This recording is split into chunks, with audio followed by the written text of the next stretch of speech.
તમારા બધાનું સ્વાગત છે મારી યુટ્યુબ ચેનલ કેપી હોમ ફૂડ્સમાં। આજે હું નાસ્તા માટે 10 મિનિટમાં બની જાય એવા બટાકા પૌવા બનાવું છું। તો ચાલો હું તમને મારી રેસીપી બતાવું। તો હવે શરૂ કરીએ। તો આપણે 2 વાડકી પૌવા લઈ લઈશું જાડા।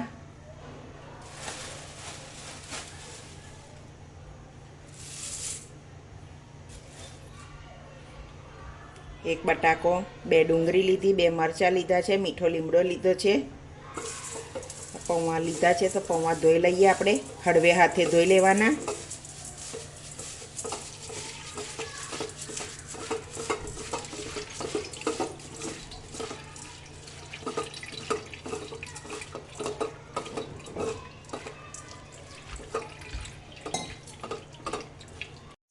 તો અહીંયા પૌવા સરસ ધોઈ લીધા છે। ત્યાં સુધી આપણે ડુંગળી, બટાકો, મરચું કાપી લઈશું। તો આપણે એક કઢાઈ લઈ લીધી છે, 2-3 ટેબલ સ્પૂન જેટલી તેલ લીધું।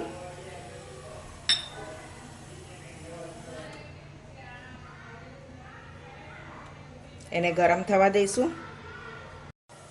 તો તેલ સરસ ગરમ થઈ ગયું છે। તો આપણે સિંગદાણા પહેલાં લઈ લેવાના, સરસ એને તળી લઈશું બ્રાઉન કલરના।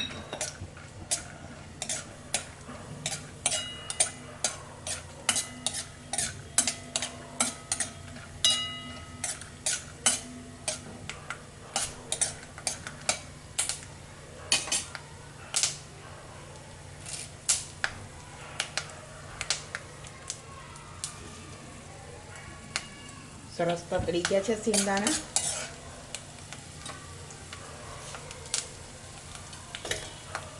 એક ચમચી જેટલી રાઈ,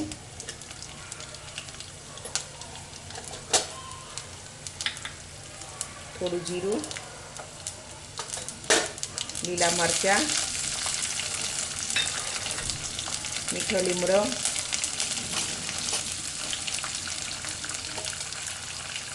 થોડી હળદર નાખીશું આપણે। તો બટાકા ઉમેરી લઈશું।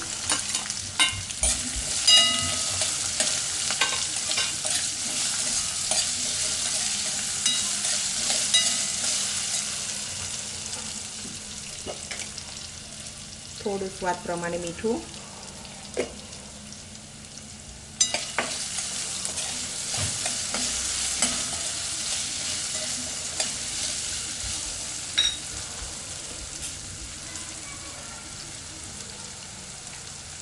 થોડું પાણી ઉમેરીશું, બટાકા સરસ રીતે ચડી જાય બધા।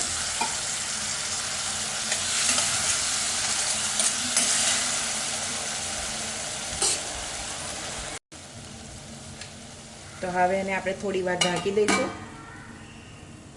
તો આપણે બટાકા બફાય ત્યાં સુધી આપણે પૌવા જોઈ લઈએ। પૌવા સરસ પલળી ગયા છે।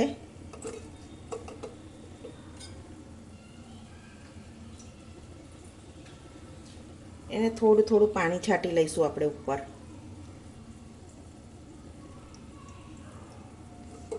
સરસ છૂટા છૂટા બને।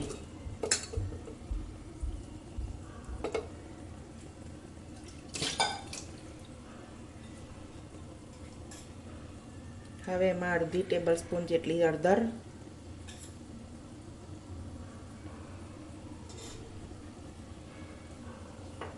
સ્વાદ પ્રમાણે મીઠું,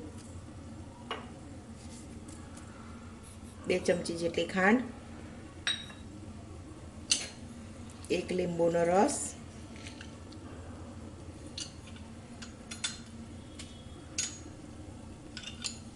ગરપણ ને ખટાશ તમારા ટેસ્ટ પ્રમાણે લઈ લેવાનું, તમે જેવું ખાતા હોય એ પ્રમાણે।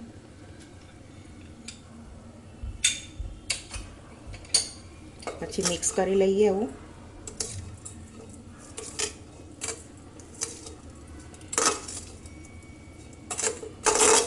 ભીના પૌવા હોય ત્યાં સુધી સરસ કલર થઈ જાય એમાં।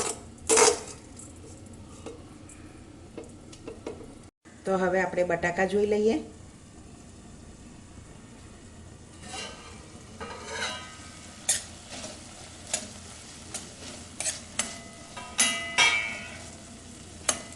બટાકા સરસ કૂક થઈ ગયા છે। તો હવે આપણે એમાં ડુંગળી ઉમેરી લઈશું।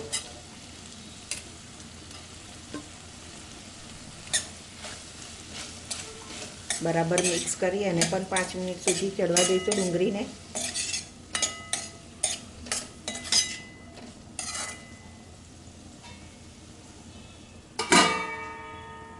તો આપણે બટાકા જોઈ લઈએ ફરી.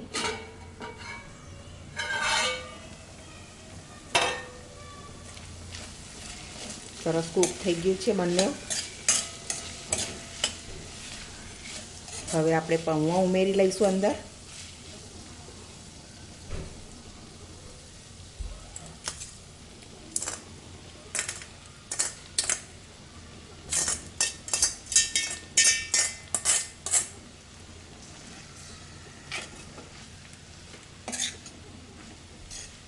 સરસ મિક્સ કરી લઈએ.